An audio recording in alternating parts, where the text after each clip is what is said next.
Hi, I'm Reggie. Today we are going to learn the poem A Tiger in the Zoo by Leslie Norris for class 10 in their subject English. Before we enter into the poem, we will know a few things about the poet Leslie Norris. Here we are able to see the picture of Leslie Norris, the complete poems which was written by Leslie Norris. His full name is George Leslie Norris. He was born on 1921 and expired on 2006. And he was a prize-winning Welsh poet and short story writer.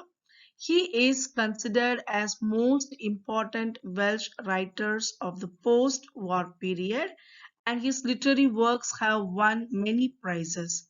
His famous works are Finding Gold, The Loudwinder, Phoenix Living Poets series, Ransoms, etc. Now we are entering into the introduction part. The poem written by Leslie Norris explains the agony and helplessness of a caged tiger that lives in a zoo. The poet explains what his life could be if he had been a free animal. The poet has tried to explain about the condition of animals that are caged by human beings for their own fun. Here also you can able to see the picture of the poet Leslie Norris. After reading this poem, the readers may get some message to think over about the tiger. That means they are getting the message as liberty or freedom. That means freedom or liberty is not only meant for human beings, it is also needed for the wild animals. And also we will have think about the animal rights. Animals having their own rights to live in the jungle. It should not be caged for their own fun. And in the third point, we are getting wildlife conservation. In the past years, we come to know that there is a less number of tigers available in the jungle. So after following the wildlife conservation system, we now get some increase in number of tigers. And also cruelty to animals. By making them to be caged in the zoo, it is considered to be cruelty towards a tiger. And we also have to show empathy towards the animals. Now we are entering into the poem, stanza number 1. The poem starts like this.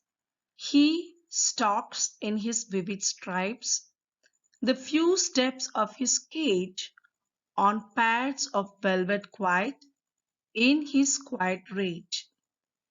In this poem, stalks means walks with pride, vivid means bright or striking color, pads means soft mattresses or walk heavily and firmly, rage means intense anger.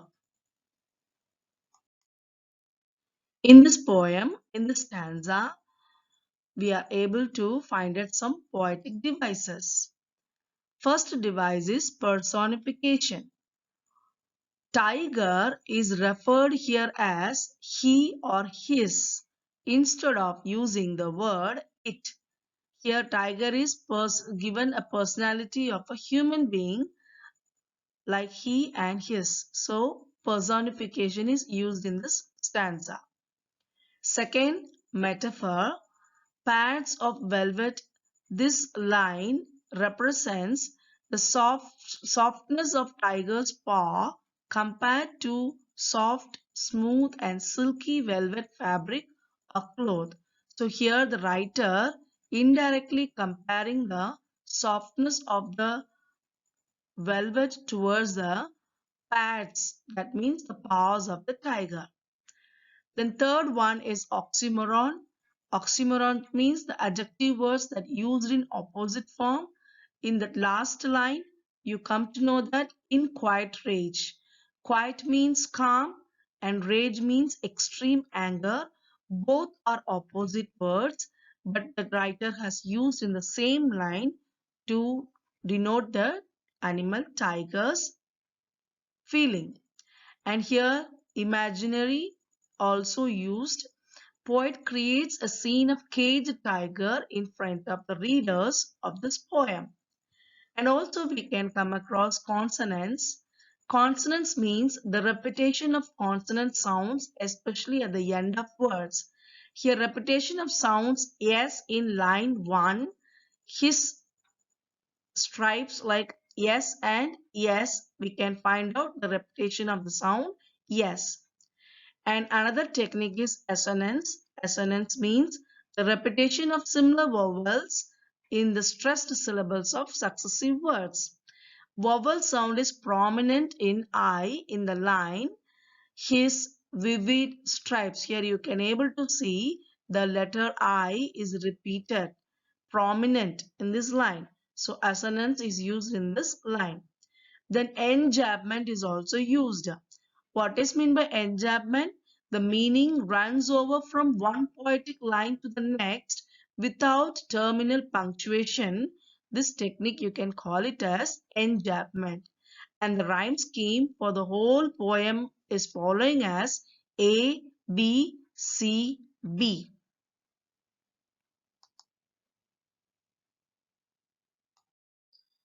In the stanza 1, the poet tries to explain that he is able to see a tiger which is locked in a concrete cell in the zoo. It is a very small cage, so the tiger can hardly take a few steps along the length of the cage. He looks majestic as he slowly moves up and down or to and fro in his cage. The sharp and clear stripes on his body are of strong, bright yellow and black color. His pads are velvet and soft. In spite of all his strength, he now lies imprisoned behind the bars. The caged tiger is angry. He is full of rage, but is quiet because he knows that he is helpless here in the cage. Now, stanza number 2. He should be lurking in shadow, sliding through long grass near the waterhole where plump deer pass. Here, lurking means hiding or secretive manner. Sliding means walking with ease. Plump means fat or healthy or chubby. Hole here in the stanza represents a pool. The poetic device used in stanza 2 is, here also writer used the personification technique. He is used for tiger. Alliteration technique is also used. Alliteration means that starts with the same consonant. For example, in the stanza, plump deer pass, the first letter starts with the P, pa sound. So alliteration is used in this line.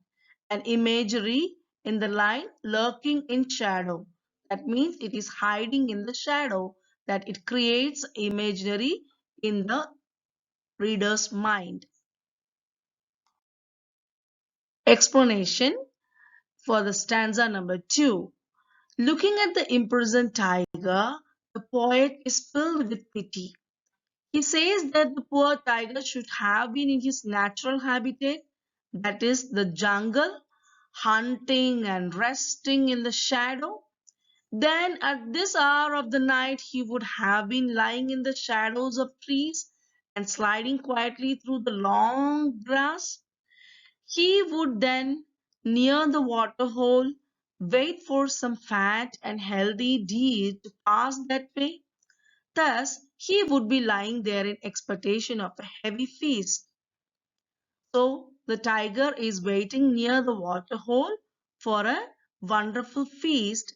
When the plump deer pass that way, it can able to make it as his lunch or meal.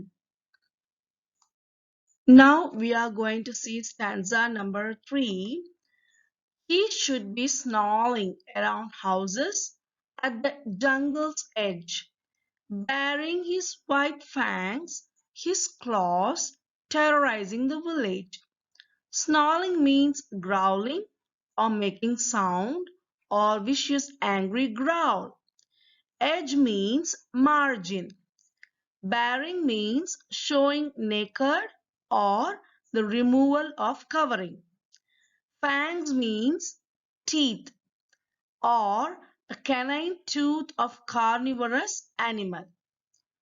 Claws means nails and terrorizing means causing fear. Poetic device used in stanza number 3. Here also the writer used personification technique. Instead of tiger, he has used the word he and his. Another technique is onomatopoeia. It means using words that imitate the sound they denote. Like animal sound, for cat we are using meow, and for dog bow wow. In the same manner, writer here used the animal noise. For tiger, snarling. A snarls, that means growling or warning sound of tiger. In the stanza, assonance technique is also used in line number 1, like words should, around, houses. The O sound is repeated. So in the line number 1, as well as in line number 3, his white, his I sound is repeated in the line number 3. And for consonant sounds is also used in this stanza number 3. In line 3, you can able to identify his yes, fangs as, claws as. So S sound in line number 3 is repeated. So consonants is also used by the writer. And imagery technique is also used by the writer by introducing the words like jungle, edge, snarls. These words create a scene of tiger in the border of forest in the minds of the reader. In these lines, the poet imagines what the tiger would be doing in case he failed to find any prey in his natural habitat. He says that the tiger would be angrily moving around houses in a nearby village. He would be growling at the edge of the jungle near some village, or he would be showing his white fangs, means teeth, and terrible claws while moving here and there.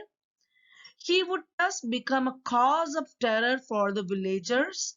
So the poet here gives a hint that if we continue to destroy the forest cover and natural habitat of the tigers, then they will be forced to turn to our towns and villages to find their food. So here the poet warning us to conserve the wildlife, the wild animals. Otherwise, they will enter into our village and town and they become a terrorizing effect in our mind.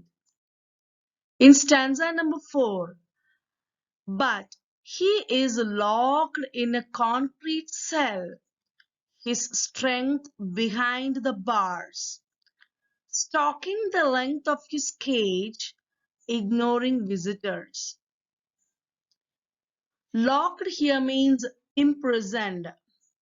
Concrete means made of cement and stone dust. Here you can able to see the concrete room where the tiger is taking rest. Cell. Cell means cage. This is considered to be the cell. Here cell represents cage. Ignoring. Ignoring means not caring or no any attention to the visitors, those who are visiting that cage or zoo. Stalking means marching. Stalking here means marching. The poetic device used in stanza number 4 is personification. Again, here he or his is used instead of tiger. And alliteration is used in the stanza number 4, like behind bars. B, b sound is repeating, repetition of the letter b, so alliteration is used. And assonance technique is also used by the writer in line number 1 by repeating the sound of E, like concrete, he, locked, concrete, cell. In all these letters, you can able to identify the sound E. And consonance technique is also used by the writer in line number 4 by yes and I. Yes and I sounds are repeating in line number 4. The poet sees the tiger locked in a concrete cell in the zoo.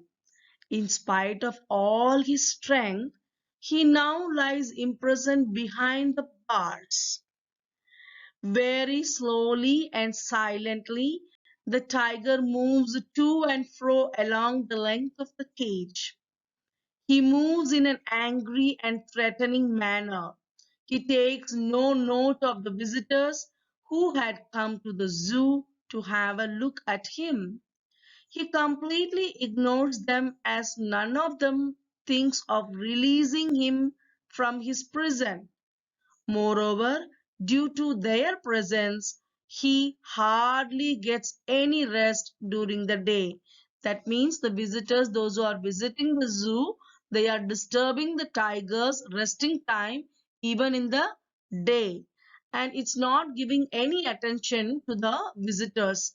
Tiger is not curious to see the visitors, it just ignores them, because every now and then the people are reaching the zoo and visiting this tiger, which is locked in the concrete cell. Though it's having so many strength, it is now lying very silently, controlling all the rage, all the angry, all the threatening technique behind the bars, because it is locked in the cage. Now stanza number 5. He hears the last voice at night, the patrolling cars, and stares with his brilliant eyes at the brilliant stars. Here you can able to see the tiger which is looking at the sky. With its brilliant eyes, it able to watch the sky which is fully occupied by the stars, which is shining, as well as the eyes of the tiger is also shining, which is having some hope for the future. Here patrolling means on vigil or cars making round for safety. Stares means looks intently, and brilliant means shining. The poetic device used in stanza 5. Here also writer is using personification technique. He is used for tiger instead of it. Imagery is also used by the writer in the words like patrolling cars and brilliant stars. We can create an imagination in our mind that cars are roaming there for the safety of the animals. And brilliant stars, we can imagine the sky is full of stars. And the third technique is alliteration. In the first line, he hears, her, her. Her sound is repeating, so alliteration is used in the stanza 5. Assonance technique is also used in the line 3, like words I is repeating, I word is repeating in line 3, like with his brilliant. And enjambment is also used in this last two line, like and stars with his brilliant eyes at the brilliant stars. Here you can able to see the line is moving without any punctuation mark, like full stop or comma in between the lines for the third and fourth one. So enjambment technique is also used in the stanza 5. Due to the visitors, the tiger gets no rest during the day. Even at night, he remains disturbed due to the noise that comes from the patrolling cars. Night time, the car is moving, roaming to find whether every animal is in safe or not. So that time it makes noise. That is also disturbing the tiger. It's not able to get a nice sleep in the night time. Even daytime, it's also not getting a nice sleep or resting comfortable because of the visitors, those who are visiting the zoo. So the tiger has thus lost all hope and feels very helpless. He thus stares at the brilliant stars shining brightly in the sky. It seems that he is looking for some sort of comfort and hope in these stars. His brilliant eyes show that he still hopes for the day when he would be able to run free in the forest. That means a day will come, he will get the freedom and he will enter into the forest and enjoy the freedom or liberty from the cage. So, central idea or theme of the poem is the poem or the poem A Tiger in the Zoo by Leslie Norris. In this poem, the poet tries to depict the mental condition of a caged tiger. He compares the life of a tiger in the zoo with its life in its natural habitat, that means in the forest. The poet conveys an important message that the wild animals should be in their natural habitat. That means wild animals should be in their forest. They have to enjoy the freedom, the liberty. They should not be shown any cruelty towards animal. They also having some rights to live.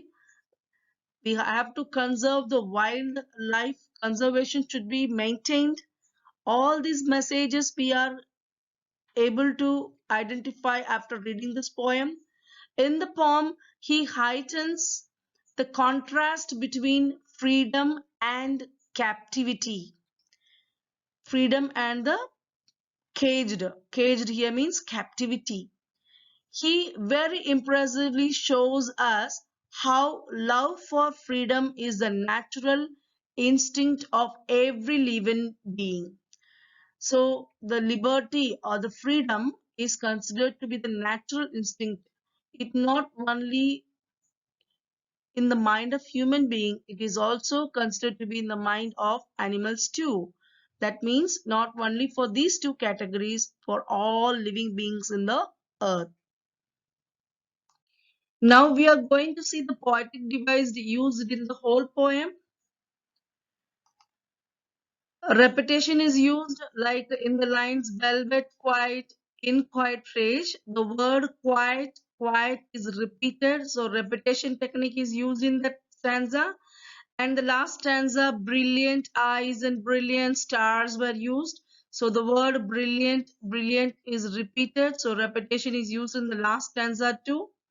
And alliteration is also used in the word sentences like stalks S, stripes S, and then another line concrete cell C is a repeated alliteration is used in this line too.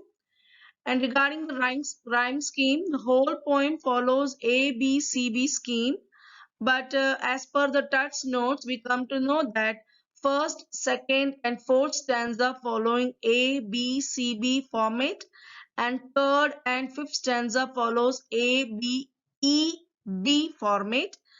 That means in third stanza we have the third line clause, and in the fifth stanza the third line matches with eyes. Clause eyes. Yes, S ending in the same rhyme scheme. So third and fifth stanza here A, B, E, B as per this note. But the whole poem follows A, B, C, B scheme. Thank you. Thank you for watching my video, and please subscribe if you like it.